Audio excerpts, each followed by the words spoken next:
If you're arguing with somebody about faith, it's not their faith that's in question, it's yours. Hey guys, it's John out here on the back deck. It's noon. I just had a lovely breakfast, late breakfast this morning, drinking my cup of coffee. Loving it being out here. I'm sure that these days on the back deck are slowly diminishing. It'll be too cold out here eventually, but I wanted to hop on and talk about the need to argue your faith. The need to argue your faith. I live a very interesting life because I'm very, very, very confident in what I believe. I am so confident in my belief because of the fact that I live it. I go out in the world and I'm treated beautifully. I laugh with everybody I talk to. I joke. I have fun. I smile at people. I make sure that I give them love when I see them. So because of that faith, I am forever having people trying to challenge me on that faith. And I'm never challenged on my faith because I'm very confident in it. I've had the personal experiences with it. I've done the research, like very deeply dived into the research. But every so often, someone will come along who will try to challenge something I say, or challenge my faith, or challenge me to try to prove that I'm some sort of false prophet or something. And I never take the bait. I just don't take the bait. And over the years, it's gotten very obvious which ones are doing it. I mean, right off the bat, I can tell if they're here out of good intention or not, or if they're here specifically to prove themselves right. Well, I don't need to prove myself right. It's the need to prove yourself right where you're finding your challenges to your faith, your insecurities in your faith. If you need to prove yourself right, it's not about the faith, it's about the need.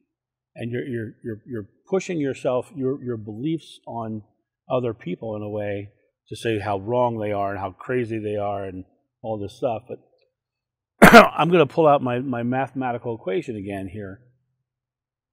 30% of the world are Christians. Less than half of those are practicing Christians. Now that's the largest religion in the world. Every other religion in the world has less than 30%. Every other religion in the world gets smaller and smaller and smaller by increments. The second is Islam, and then right down the line. But when you look at that mathematically, it makes no sense for your faith to be the right one when 70% of the world doesn't believe as you do. It makes no sense for all of us to suddenly go, oh my gosh, you're right. It also makes no sense for you to try to prove it, because you're trying to prove it to the rest of the world who doesn't believe as you do.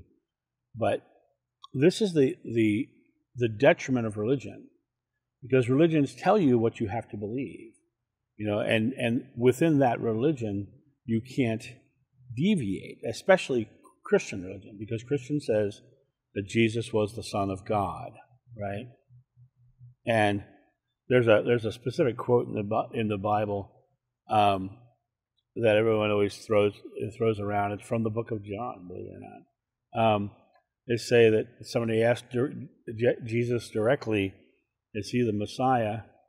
And he supposedly returned with the words, I am. And I find it interesting because there's a lot of interpretation that can happen with that response. I am is the Messiah. God's name is I am, according to Moses. I am that I am. His response was, I am. He literally is saying he's being his divinity. And are you the Messiah? I am the Messiah. So are you. Greater works than I have done you will do. It is your faith that heals you. You can ask mountains to move and it'll move. Nothing's impossible for you. I am is the Messiah. And when you step into the idea of I am being the Messiah and you start looking at it that way, you get very confident in your faith, because I know that I am creating my experience. I'm taking responsibility for the outcome of my life. Whereas religions will tell you that the responsibility is outside of you. I am that I am. And when you come to that perspective, you don't have to fight against somebody else. They are what they are. They're coming at me with their faith, and I respect their faith. I truly do respect their faith. That's where they are. That's where I am that I am, where he is. That's his I am, right? So you'll hear me on many videos giving responses to comments and where I say, if you believe it, well, belief is I am. I am blank is your belief, right? I am happy. I am sad. You say I am hungry and your stomach growls. You say I am tired and I yawn, right? Because you are literally creating your experience. And when someone comes in and they're mad and they're frustrated and they're angry, it's because they are not in their I am confident. They are putting all faith in an external God and an external deity and an external Messiah, and they are not confident in the I am. Because the I am is where all the creation resides. And I can be happy in a religion, or I can be completely unhappy in a religion. But it's in that idea of missing the point that you are creating the experience. You are creating the I am that I am. So when people come at me and they start trying to convince me of my faith, I immediately say, look how unconfident they are in theirs, that they have to get mad. Because mad is just a product of fear. Angry is just a product of fear. Sad, just a product of fear. They're coming at me fearfully, trying to prove themselves right, to put themselves in a place of superiority over me. And I don't think they're over me. I don't think they're under me. I think we're equal, and we're both creating I am. They're just creating it fearfully and unconfidently and struggling there, whereas I am very confident in my faith. And it makes me laugh when people do. Someone this morning tried to bait me, saying that I own, you said you owned a copy of the Codex Sinaiticus. I never said that. Never said that anywhere in anything I've ever done. But he tried to convince my audience through a comment that I said that. And then he says, prove it to us. Show us a video that you have that. I'm like, I don't have it. I never said I did, right? And then he's like, well, then you show me online where you can find it. I was like, I'm not your Google. You can do that research. I'm sure that you have the intelligence enough to do the same research I did. But I'm not going to spend my time trying to prove your theories right. If you've got theories, go try to prove them. But I've seen photographs of the Codex Sinaiticus with the edits, and so to me, it's almost ridiculous for me to even delve into the concept of helping him prove his own faith, or trying to sway him away from his faith. I'm not trying to sway anybody from their faith. I am very clearly stating my own, and I am very clearly living my own, and I am joyful, and I do love the world, and I love the person who's arguing with me too. But I'm not going to engage in the argument because I am happy. I am not argumentative. I am not fighting you.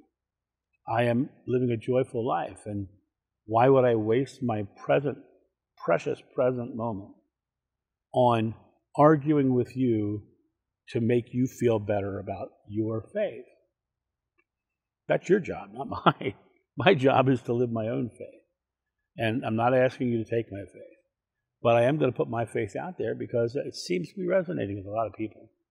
And maybe they'll find some of their own faith. But people have often said, John, are you starting a new religion? And nope. I'm trying to get rid of all religions. For me, I would rather see them all go away. I'm trying to prove that we don't need religion. We don't need the doctrine. We don't need the dogma. We just need to love one another. Like Joshua said at the end of the Bible, I leave you one commandment, love one another. That's all we need to do, is go out in the world and just love one another. If we did that, there'd be no hunger. There'd be no poverty. There would be no need. And hunger and poverty, the top two reasons we have violence. If we solve poverty and we solve hunger, those are the top two reasons we have violence.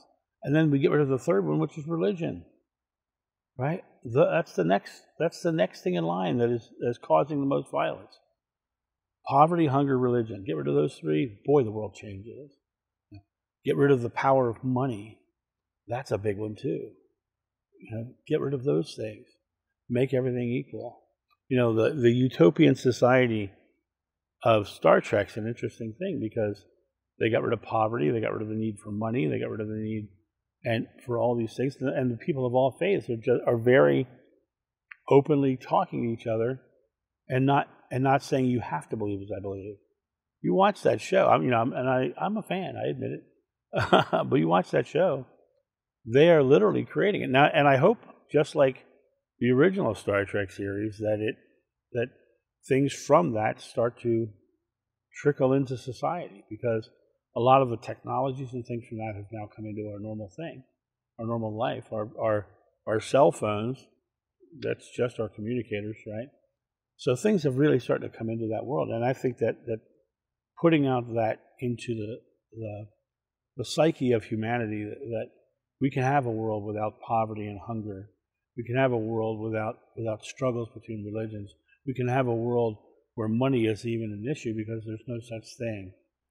It becomes a more internal sort of life and a retrospective sort of life, and realizing we can do better things.